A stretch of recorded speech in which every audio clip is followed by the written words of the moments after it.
So guys, we're back for another video. You can see I'm in Paris right now. There's the Eiffel Tower, of course. So I want to go back and do one of these a week. First one, or second one. This is the second one.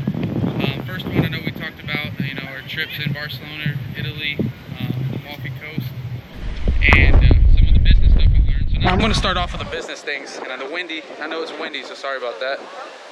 But last week I bought 2 rentals, all for text leads,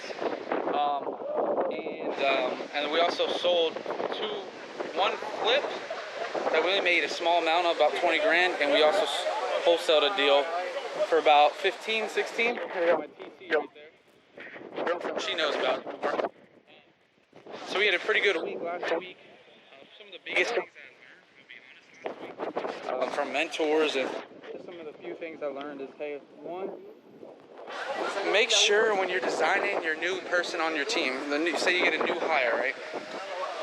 And you're trying to discover pay. Yes, you can give a broad base pay in order to get them on the team, but then you want to track, just like a seller, some KPIs to see where their goals want to be, right? So, and what I mean by that is, if they want to make $100,000 this year, well, let's make an easier number, $120,000 a year. That's $10,000 a month, right?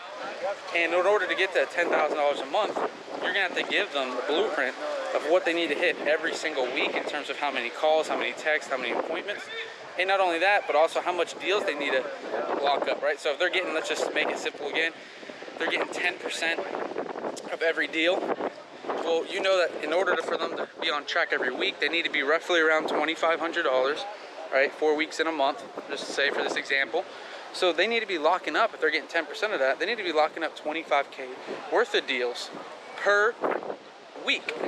And then what gets even more important there is, when you know that per week, you can go back and say, what is my average deal size? Well, my average deal size is 25K, or my average deal size is 12.5K. Well, they need to lock up 2 deals, right? And then you go even further back. How many calls does it take, for them to lock up a deal? You go back, right? You get those calls, and then now you can even break that down into singular day activities. So say it takes 100 calls to get a deal, or even better, let's make it for simple math for this entire video, 49 calls to get a deal. Well, they know they need to make 7 calls a day in order to get that deal. Now, if they need 2 deals, if our average deal is 12,500, then they need to make 14 calls a day, all right? Because that will end up giving us, that would be doubling our 49 calls, which would be around 98 calls, and that should give them 2 deals. So setting these KPIs up for them, let them design their life. Let them design what they want.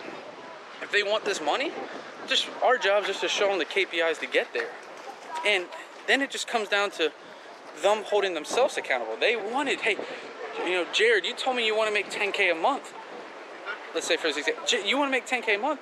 Well, I told you what the blueprint is to there. You knew it yourself. You designed your life around that. And why are you only making 30 calls? Did it change? Why are you only making 30 calls a week when you're supposed to be making 98? That's probably why you haven't closed the deal, Or that's probably why you haven't locked anything up. So that's what I learned too. Designing your people, give them KPIs to hit, just like we do with our marketing and everything, in terms of how we're going to get a deal, or how much it takes, how long to get a deal, but also design it for any employee. I mean, even go to TC and do the same thing. Just design their life around it. A couple other things I learned. Another thing is just finding my vision more, my personal vision, and then making my business goals. Because what I was doing before is I was just putting business goals out, and I really didn't have my vision. And I actually talked to a couple mentors, and they were telling me it's kind of hard to get a vision when you've already had some success in real estate and in life. Like, everyone's vision is usually financial freedom. But now, once you start building a cash cow like we've done, I don't want to say we reached it yet, but we're already close to getting it. So now I got to look into what really is my why. And another one of my mentors that a lot of you guys probably know, he told me, you don't even need a why. I don't have a why, but you got to have a purpose. What? A why or a what? What are you doing this for? What are you going to do? I know, for example, the mentors was, I'm going to beat the top of guys. I want to beat Grant Cardone. I want to get as much publicity as Joe Rogan. I want to do all these things, and that he knows what he wants to do. It's not why he's doing it.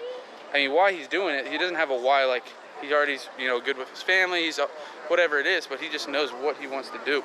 So that's my big thing, is I gotta dig deeper and figure out either what is my what or what is my why, and then design my business around that. So that's my next thing. But those are the couple business things I learned this week. That should help out. Again, we had some closings, that's all good. On track for Q4 this year. We're going to be having our meeting tomorrow to run all of our quarterly goals. Hopefully we'll do another 400,000 in Q4. I think we could easily do that. Hoping maybe even 600,000. And that will get us over the $2 million mark in gross profits this year. Gross revenue, gross profits of wholesale deals and flips. So, a little bit of the travel, obviously.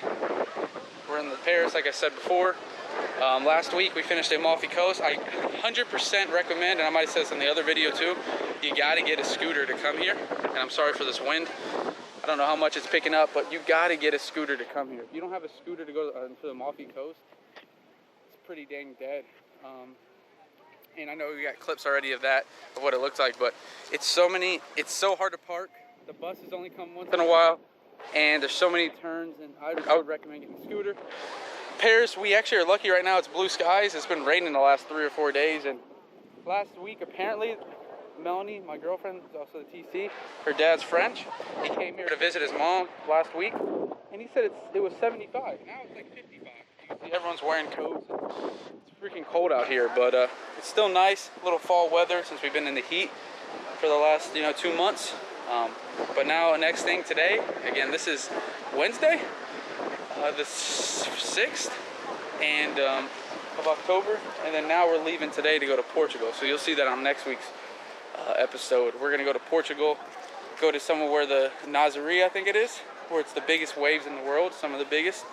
And so hopefully I get some good videos of that. But if you guys got questions, leave it down below. Please subscribe, like. I'm gonna be making more videos, not just relative to our weekly talks here. So put some down in the comments what you think I should talk about next. And yeah, you guys got any questions, leave them down below. Please like and subscribe. And hey, thanks for watching.